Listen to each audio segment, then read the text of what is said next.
You don't believe in no fate. Every day digging the grave. Stepping up here with the snakes. City of dreams, city of... Hello and welcome to episode 2 of Night City Wire. This is the show from us at CD Projekt Red, where we talk about all things Cyberpunk 2077. In today's episode, we're going to be deep diving into life paths and showing you a brand new gameplay video, as well as having a chat to Philip from our quest team. Then we're going behind the scenes and taking a look at how Refused to bringing the band Samurai to life. And then we're showing you another new gameplay video and having a chat to Pavel, our senior gameplay designer, about just some of the tools of destruction that'll be at your disposal in Night City. So let's get started. Street Kid, Nomad, or Corpo? Which will you pick first?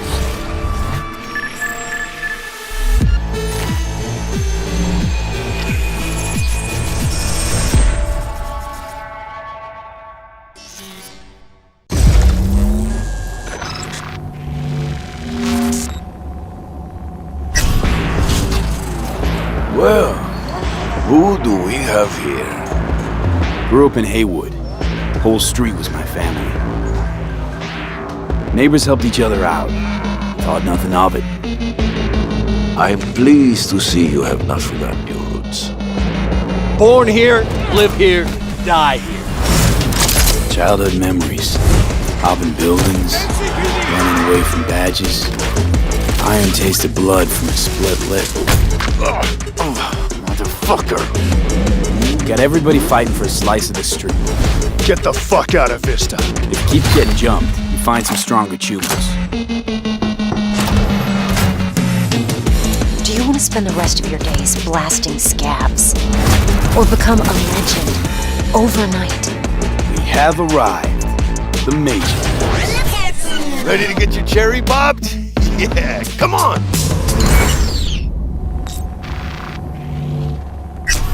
My childhood? Let's see.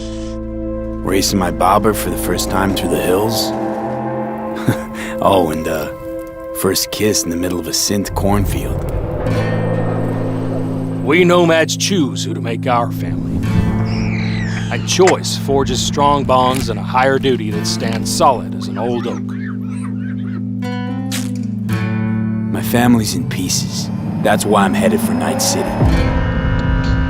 Makes you an outcast among outcasts. Miss this, you know? Camaraderie. I know. I saw it in your heart the first time we met. Know what I always liked about nomads? Your taste, no, hunger for freedom. Not easy to come by in Night City. Corp's got their grubby claws and everything.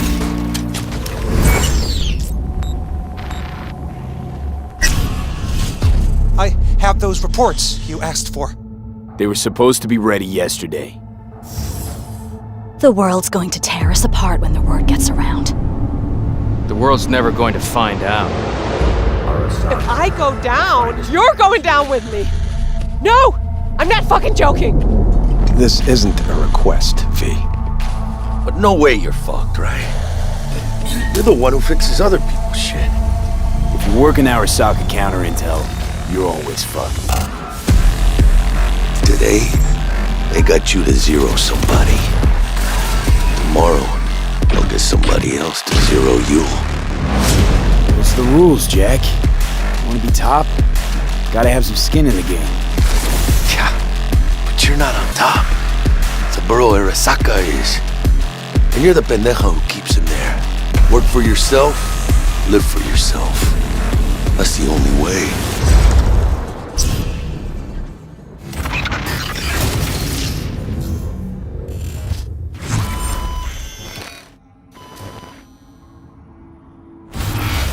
Philip, it is so good to see you again. It's actually been a while since I've had a chance to interview you about Cyberpunk. So I think for today, we'll start with a question that everybody wants to know. How does the path you pick affect your time in Night City? It actually affects your time quite a lot throughout the whole game, but let's start at the beginning, because basically our game has 3 different starts depending on your life path. As an example, if you choose the Street Kid life path, you have lived most of your time in Night City. you know the streets, you know the gangs, you know the slang, you kind of know what's going on in the, let's say, lower life aspects of the city, which can of course give you lots of good opportunities also later on in the game. But if you start as a nomad, you actually used to be part of a nomad clan and a nomad family, because nomads that roam the deserts around Night City, that we call the Badlands, actually value their family above anything. But for one reason or another, you actually left that family behind, and now the beginning of the game for you will actually be how to get into Night City and how to make a new life there. Then you can also choose to actually be a corpo and choose the corporate life path. And that basically means that you're not at home in the streets of Night City or in the deserts of the Badlands, but actually inside the boardroom, because you rose the corporate ladder of the Arasaka Corporation, which basically gives you the ability to sometimes, read between the lines, read people when they're trying to do business, which of course can give you many nice opportunities later on. So this isn't just about the start of the game. Can you maybe help people understand how this translates into the gameplay? Yeah. So the thing is, we make Cyberpunk a real RPG, and part of that is that you can play your character from the start to the end. And of course, we have these life paths affecting the beginning of the game, but we wanted to make it so you have your life path opportunities throughout the whole game until the game is over. And as an example, we do that by giving you additional options in dialogues. So I can give you one specific example. And this is a mission where you have to steal a flathead robot from the Maelstrom gang. Basically, those Maelstromers stole that flathead before from a corporate transport. And the owner of that corporate transport, Meredith Stout, wants you to do something else. And this is an optional objective. And even within that objective, we want to give you some options. So as an example, if you have a corporate life path, you basically know what Meredith Stout is really about. You can read between the lines and you can get some additional options that maybe actually later enable you to do a completely different thing with the Maelstrom gang. And if you're a nomad, you know exactly some more details about how these Maelstromers would have even been able to steal a robot like that from Meredith Stout, who's part of the very powerful Militech Corporation. As a street kid, we as an example don't give you a specific new dialogue option in that dialogue, because as a street kid, you do not have a lot of experience dealing with higher up people like Meredith Stout. But we want to give you additional options that fit your life path very well. So later when you actually talk to the Maelstrom gang, one member of the gang offers you some illegal substance, but as a street kid, you actually know what this is about. You can talk some shop with him, and that might actually make that character like you a little bit more. So Philip, I do have a couple of extra questions for you based on the video we just saw. And the first is about nomads. So the nomad life path, this starts in a place called the Badlands. Is this somewhere you get to visit even if you don't pick nomad to start with? Yes, absolutely. So the thing is, Night City is surrounded by this huge landscape that we call the Badlands. And you can go there whenever you want. So as an example, if you actually do play the nomad life path at the start and you are in the Badlands, you can even see Night City on the horizon. And we want to give you the option later in the game, if you want, you can just take your car and drive out of the city. You can go there whenever you want. Thing is, you might not want to, because the Badlands can be a pretty dangerous place at first, because time has not been very kind to the Badlands. There have been many wars in the past, there's global warming, so most people that do live out there don't really have another choice about it, or are nomads that love this life and are all about it and are very battle-hardened. We of course also want to tell their stories, because we want to tell many different stories throughout the cyberpunk genre, which means that you will also find missions that lead you out in the Badlands or where you deal with the people living there. So Philip, can you tell us a little bit more about the character Padre? He's the guy we see giving his business card to Street Kid V in the video. Who is this man? Yeah, so Padre is actually one of the fixers in Night City. And fixers are people that work as intermediaries. So if someone who has a lot of money needs a problem solved, they go to a fixer. And a fixer then finds people who can solve that problem. And these people are people like you, V, cyberpunks. Fixers are very territorial. So Padre specifically works from Haywood, which is where you as a street kid grew up in, so you already know him. You might have already seen another one of our fixers who is called Dexter Deshawn, and he works in a different part of the city. So specifically Padre, you might know him as a street kid, but even if you played other life paths, you might sooner or later meet him because he's operating in Haywood, which is a pretty big place with many good jobs. So if you want to make some cash there, you will sooner or later deal with Padre. Philip, thank you so much for joining us. Now on my first playthrough, pretty sure I'm going to be picking Nomad, but for those watching, we would love to know what you'll be picking, so have a think about it and send us a tweet. Don't forget that later in this episode, we're going to be showing you another new gameplay video and having a chat to Pavel, our senior gameplay designer, about just some of the tools of destruction that will be at your disposal in Night City. But before that, let's talk about music, because music plays a huge part in bringing Night City to life. Now in future episodes, we're going to talk about things like radio stations and even the original score. But today, we're going to take a look behind the scenes at how Refuse to bringing Johnny Silverhand's band, Samurai, to life. I wouldn't write these lyrics for myself.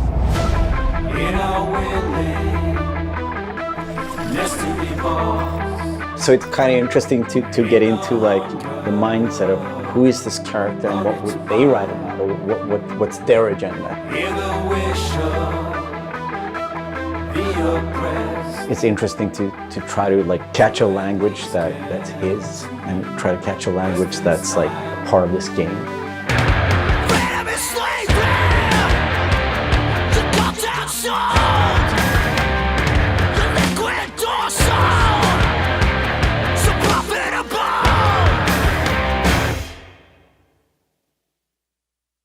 There is a reason why we're here.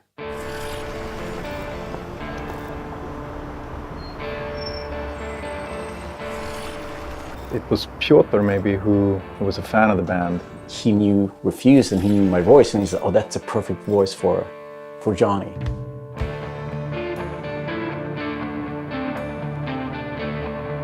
And that they wanted, I guess, a sound that was a bit contemporary from when Johnny's supposed to have had the band, because he's sort of like an anti-establishment kind of guy. Gonna drag a corporal rat on stage, make him kneel, douse him with gas, then light him up. So of course there are things that you can relate to, and like just like this outcast and this rebel that's fighting against like the corporals, and that's definitely something that's been a part of my life and a part of Refuse's life. We came out of the punk rock scene of northern Sweden. He's like the future version of us, you know? So I think it makes sense. I think it totally makes sense for us to be here making these songs about him or for him, you know? So it's pretty cool. Yeah. No trills. But yeah, but like wide vibrato.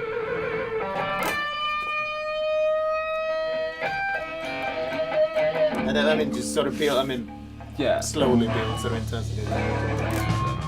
We don't have a different mode than just going all in. So we really work on these songs, trying to make them as good as possible. But then they're not actually our songs. It's interesting as a musician to play another musician, because that's essentially what we're doing. I mean, we're not here as Refuse, we're here as Samurai. And I'm here with Johnny Silverhand, you know? So it's like the voice we're representing here is someone else. We'll never fade away! It's been a mind fuck.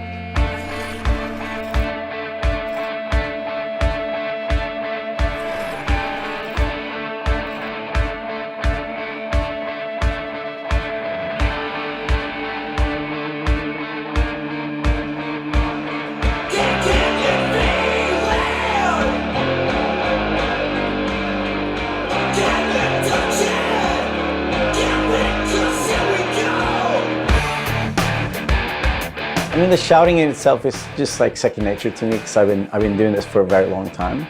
But then when someone comes in and says, I'm happy with everything except for Azza Lim. Again, it's Azza. Azza.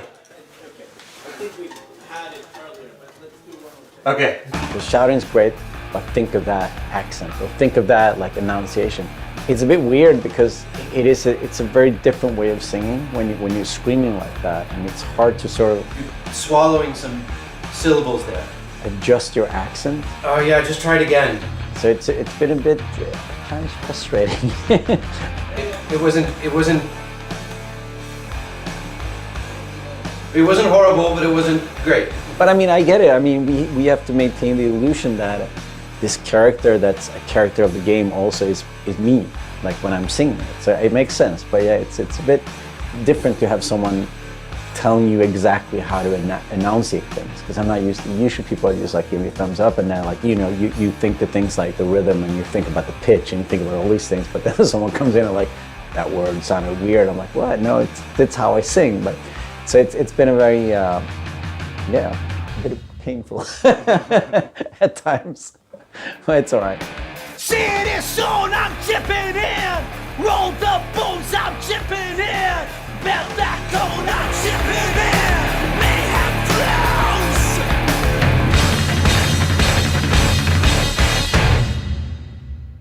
It's a very interesting thing to be part of. As a person that's not a gamer, I don't think I fully understand the impact that this might have.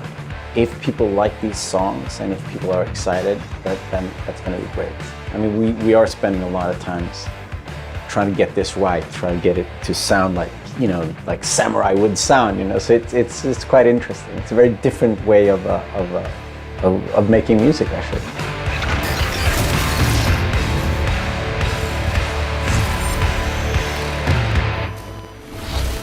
You can already find 3 Samurai tracks available on streaming services: Chippin' In, Never Fade Away, and The Ballad of Buck Gravers. But we're excited to announce a 4th new song called A Like Supreme, which is coming to streaming services today. That means you can check it out once the show is over. Don't forget that if you're tuning in late, or if you just want to watch anything again, we will be uploading everything to our channel soon. Next up, Pavel and I are going to introduce you to some creative ways that you can solve problems in Night City.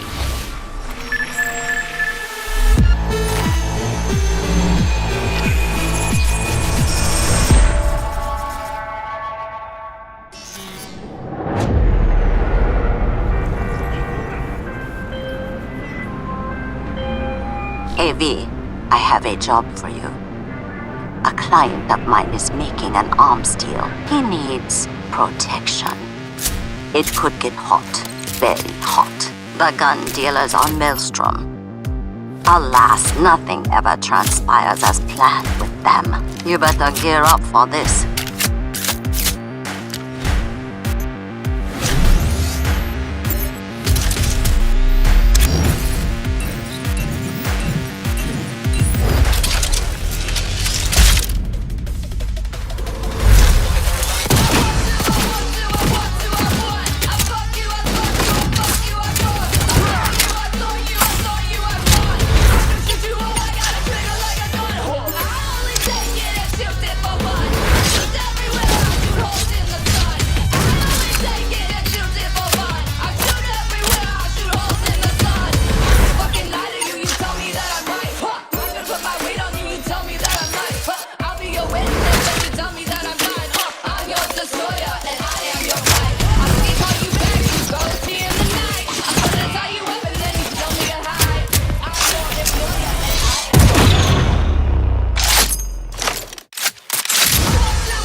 So V, are you willing?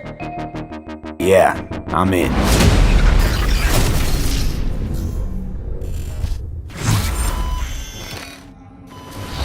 Pavel, thank you so much for joining me. Now, there was an awful lot in that video, right? Because it's more than just guns. Absolutely. We have melee weapons, we have ranged weapons, we have cyberware, we have offensive cyberware, defensive cyberware, armor. We could talk for hours and hours about this stuff. I think just for today's episode, we should keep it simple and let's just talk about guns. Can you tell us the different types of guns that will be in the game?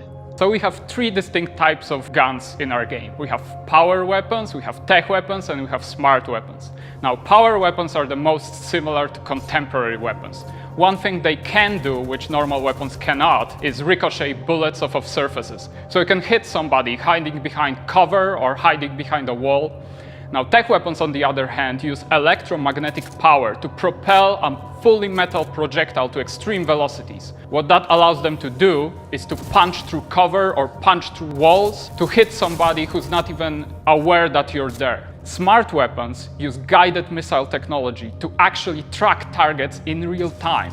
So you can hit somebody who's dodging, running away from you, or you can hit somebody who's hiding behind cover. So Pavel, Cyberpunk doesn't just contain FPS elements, right? It's also a fully fledged RPG. So can you tell us how you guys approached introducing those RPG elements into gunplay? So I can tell you one thing, Holly, it wasn't easy to merge those two elements together. Now, we've spent a considerable amount of time merging the RPG and FPP side of our game. What the player will experience is that V changes from a small-time mercenary to a legend in the world of Night City.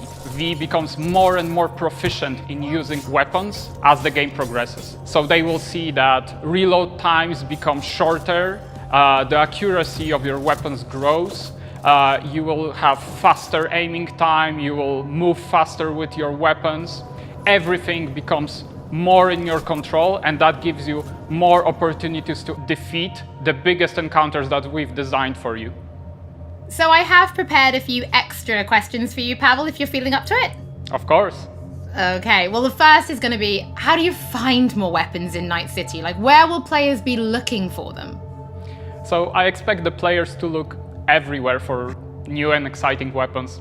You can, of course, buy weapons at vendor shops, and they will house an entire catalog of weaponry that you can get. However, the best weapons that you can find will be taken from enemies or loot caches that we have everywhere in Night City. The weapons rarities range from common through uncommon up to rare and then legendary. And as they go in rarity, they actually climb in power. However, legendary weapons are very specific in such a way that they possess unique abilities that you will find on no other weapons in the game. The players will actually need to make some tough choices to find some legendary weapons, because maybe they need to choose whether to kill a person who holds the legendary weapons that they want, or to spare them because they like them as a character. So next question, let's talk about weapon modifications. What mods can people give to their weapons in Night City? So we have two types of modifications in the game. One of them would be modifications that we call attachments. So these would be scopes and silencers, and you can see them actually being attached to your weapon as you're playing the game. They give you statistics advantage, and they give you more opportunities in gameplay. The other part of mods would be software mods. Now, these are basically small chips that you install in your weapon, and they actually change the statistics of the gun. They can give you damage, they can give you accuracy, or they can give you more fire rate. Some of those mods actually change the gunplay on a more fundamental level, so they can give you non-lethal rounds, biochemical rounds, to tear through that armor even faster. So I suppose for my final question, why don't you tell us about your favorite weapon then? Which is your favorite weapon so far in Night City? Oh, there are so many weapons that it's hard to choose just one. But I can mention some manufacturers with their weapons that I absolutely adore. The first manufacturer would be Tsunami Defense Systems, who produces the sniper rifle Nekomata. That's a tech sniper rifle. That means that it can pierce through walls. So you can actually hit somebody who's hiding behind cover or who doesn't even know you're there. Of course, I also like a close quarters approach. And what that needs is a shotgun. One of the shotguns that we have in the game is Budget Arms Carnage. Now, that thing is cast from pure steel, and it weighs a ton. However, you can cut a person clean in half with it.